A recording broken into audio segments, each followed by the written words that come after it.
là, il fera comme ça. Dans 10 minutes.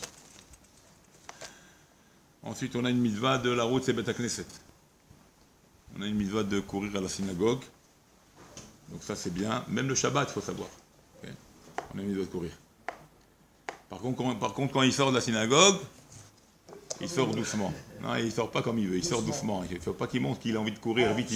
Pour sortir de la synagogue, il ne devra pas montrer un empressement. Okay. Il devra sortir normalement, kilo. Même si la tefila est sur la plaque. Hein, ça brûle là-bas, il a envie de vite manger, alors il sortira normalement, d'accord?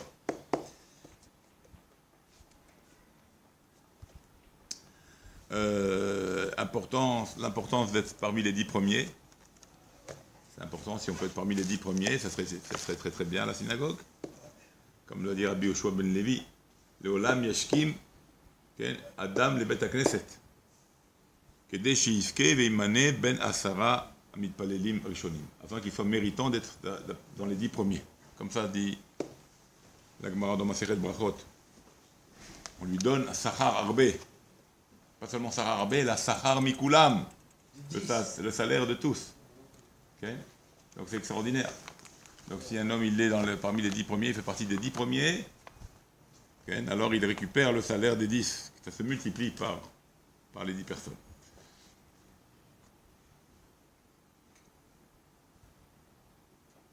Ça voudrait dire quoi? Ça veut dire que si maintenant tu as un minyan, après toi sont venus 100 personnes, imagine-toi le minyan, c'est un minyan énorme. Toi tu es dans les 10 premiers, et après toi sont venus 100 personnes. Tu multiplies ton salaire par les 100 personnes qui viennent après toi. Parce que c'est toi qui as construit le minyan en étant dans les 10 premiers. Ah, le premier, il est en rendez-vous avec, comme ça dit le Zohar, le premier, il est en rendez-vous avec Dieu. Jackpot, premier. Le premier qui ouvre, il fait tenir la shrina. Même dans le cas où ils sont en retard, même où les gens sont en retard, d'accord, et il y a déjà une personne assise, alors il retient la shrina. Il dit, attends, ils vont arriver, attends, je suis là, moi, pourquoi je... Alors Dieu, il le voit, il est content de le voir à la synagogue, parce qu'il est le premier. Il discute avec lui le temps que les gens arrivent. Imaginez un petit peu l'union qu'il y a à ce moment-là. Nous, on ne ressent pas tout ça, mais celui-là qui est le premier, il a une union avec le Baruch Hu de manière très, très amicale. Comme ça, c'est ramené, hein, comme on voit. Okay. C'est eux qui emmènent la shrina à la synagogue. D'ailleurs, c'est ramené dans le Siman Sadik. Où là-bas on dit Yashkim Adam le Bet HaKnesset, un homme devra se lever à la synagogue afin d'être compté Kedei sheimane ben asara rishonim, afin d'être compté parmi les 10 premiers. Okay. Maintenant celui-là qui arrive le premier, alors il a un niveau extraordinaire. Okay. Il a, on a dit, le côté amical avec Dieu. Il y a une discussion qui se fait avec lui et Dieu en disant, voilà, mes frères arrivent, attends toi. Il fait attendre la shrina, il retient la shrina dans l'endroit. Donc il a un mérite extraordinaire. Parce que quand il voit que le minyan n'est pas composé à Hachem à l'heure qu'on a décidé, il s'en va. Mais s'il voit qu'il y a déjà quelqu'un, il dit, bon, alors il arrive. Il y a déjà une personne. C'est pour ça que c'est important d'être le premier.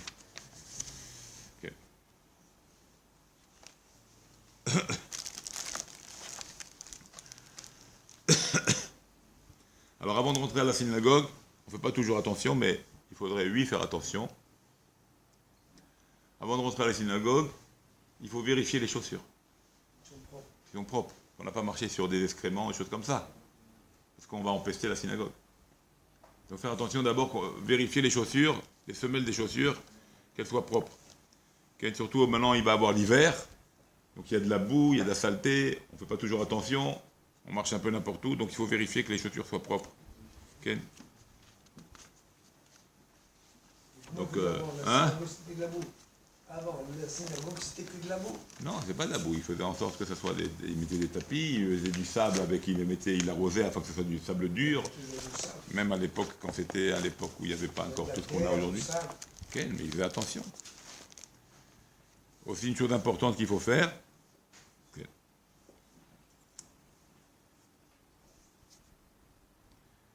il faut éteindre les téléphones. Ça aussi c'est important. Donc on vérifie les chaussures, qu'il n'y a pas d'excréments. il faut éteindre les téléphones, au moins les mettre en sourdine, pour ne pas gêner le Kaal.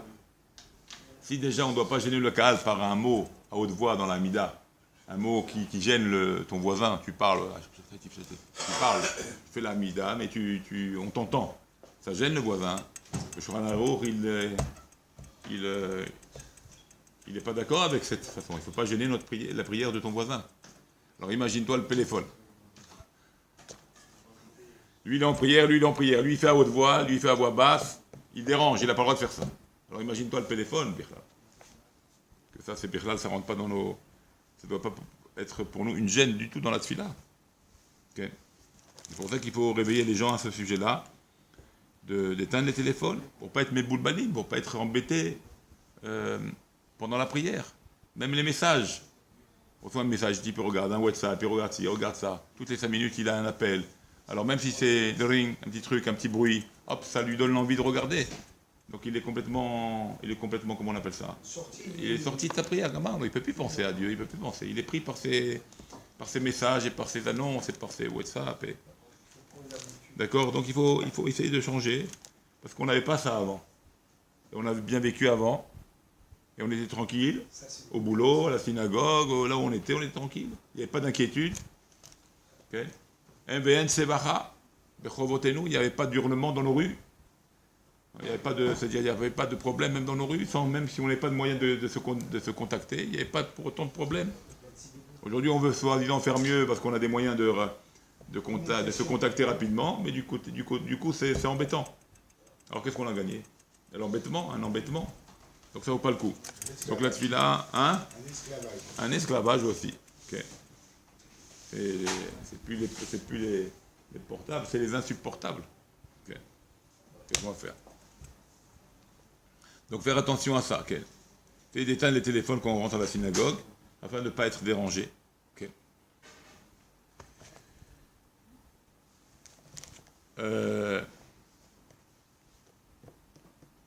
Avant de commencer la Hamida, avant de commencer la prière, il faut déjà le dire.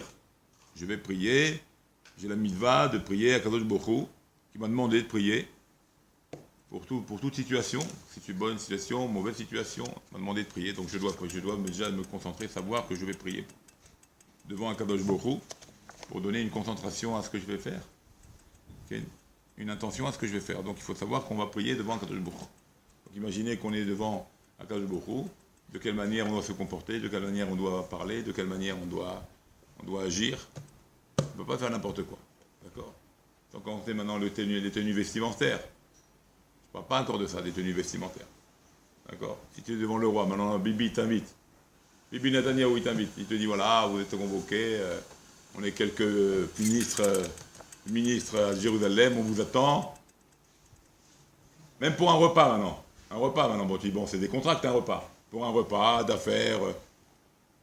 Comment tu vas venir? Tu vas venir bien habillé. Même pour un repas, tu vas bien t'habiller. Même si tu sais que tu vas te salir, tu vas te tacher. Mais tu vas venir bien habillé parce que c'est des gens importants. Tu ne vas pas venir ridicule, toi. Tout le monde va être cravaté. D'ailleurs, à Gav, j'avais fait une fois... à Gav, c'est important de savoir, j'avais fait une fois un tioul. On est parti à Jérusalem et on a fait la visite de la Knesset. La Knesset, le Parlement israélien.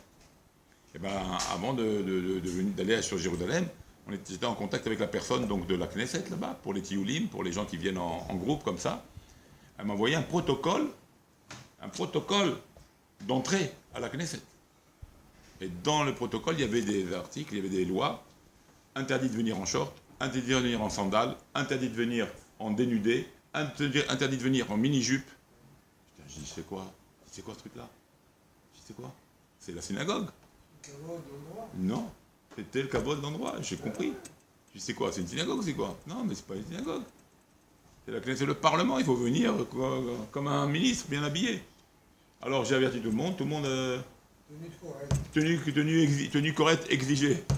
Maintenant tu dis ça à quelqu'un à la synagogue, ouais, pour qui tu te prends, qu'est-ce qu'il y a, je reviens de la plage, je me suis rentré à la synagogue. Mais ça c'est pas le Parlement, c'est le Parlement de Dieu ici. Dieu il s'en fout du short. Il va dire, ouais, mais Dieu il s'en fout du short. Ouais, mais c'est l'idée, c'est pour ça qu'on n'est pas assez préparé. On n'est pas assez préparé de se dire, quand on prie, ou quand on rentre dans cet endroit, dans toutes les synagogues du monde, qu'on rentre, on est dans la maison, de la demeure de la Shekhinah, de Dieu. Donc il faut imaginer ça, cette chose-là. Ça doit te faire entrer avec ira, vigilou birada, avec une simcha, parce que tu es content d'être dans sa demeure. Il t'a rapproché de lui. Mais d'un côté, tu dois garder le côté de la crainte. Pas être comme tu as envie d'être. Et ça, on oublie, parce qu'on s'est donné il y a plein de trucs qui viennent, plein de choses qui viennent autour de nous, qui viennent nous déconcentrer, comme le téléphone, comme toutes sortes d'appels, des messages. Ce côté un peu détendu qui est important aussi. On n'a pas dit qu'il ne faut pas non plus être bloqué comme un... On n'est pas des... Mais d'un autre côté, il faut garder les bonnes limites. Il faut garder les bonnes limites. Et ça te fait. Ça te fait doucement, on apprend ça. On apprend ça. Il y a des moments pour ça, il y a des moments pour ça. Comme on fait qui-douche, il y a le moment où il y aura le qui-douche, alors on fait le qui-douche, on décontracte. C'est le moment où on parle, c'est le moment qu'on discute, on se voit. On fait les haïm, on se donne du Var Torah. Moment de prière, c'est les moments de prière. Il ne faut pas mélanger les... Si on mélange, ça devient n'importe quoi, tout devient n'importe quoi. Et là, on perd de l'effect de la qualité de la prière, de la qualité de l'endroit, de la crainte qu'on doit avoir, l'amour qu'on doit avoir à l'endroit, la simra qu'on doit avoir aussi, parce qu'il y a des moments de simra. Mais si c'est mélangé, alors on confond tout. Après, la simra, ça ne devait pas être là. La crainte, ça ne devait pas être à ce moment-là. Le côté décontracté, il ne doit pas être à ce moment-là, il devait être un peu plus tard. Et vous voyez, on mélange toutes les données. Et après, on est là sans être là, quoi. Alors on est là, on vient, mais on n'est pas là. Et c'est ce qui se passe pour la plupart de nous tous. On est là, mais on n'est pas là. Le type il est ailleurs, le type il pense à ça, les messages tac tac tic tac tac, il regarde toutes les 5 secondes, pendant la tefila. On n'a rien gagné. C'est pour ça qu'il faut se ressaisir. La nouvelle année, Bezrat Hashem, il faut se ressaisir et prendre des bonnes décisions. Dire maintenant, je ne veux pas être dérangé. Et qu'est-ce qui va se passer? Il faut me dire. Qu'est-ce qu'il va avoir s'il y a 5 minutes ou un quart d'heure d'après que tu vas lui répondre? Qu'est-ce qui peut se passer si tu vois un quart d'heure après le message? Qu'est-ce qui peut se passer? Ça va changer notre... Tu comprends? À moins c'est quelque chose de très urgent, que tu es au courant, qu'on va t'avertir pour Chad Veshalom, quelque chose de grave ou de très urgent, je ne sais pas. Là peut-être tu dis, bon, je garde quand même le côté qui sonne pour m'avertir. On s'est donné un rendez-vous très important. Peut-être, et encore. Parce que si les choses viennent de Dieu, c'est lui le patron, la chose elle reviendra quand même. Hein. Je donne 10 millions, viens vite, une super affaire pendant l'heure de Mincha. J'ai une super affaire pendant l'heure de Mincha. Attends. L'heure de Mincha, c'est l'heure de Mincha, mon fils. Si c'est une super affaire, Dieu va me le mettre. Si elle est pour moi et c'est une superbe affaire pour moi, Dieu va me le remettre sur mon chemin. Et ça, je crois à 100% à cette chose-là.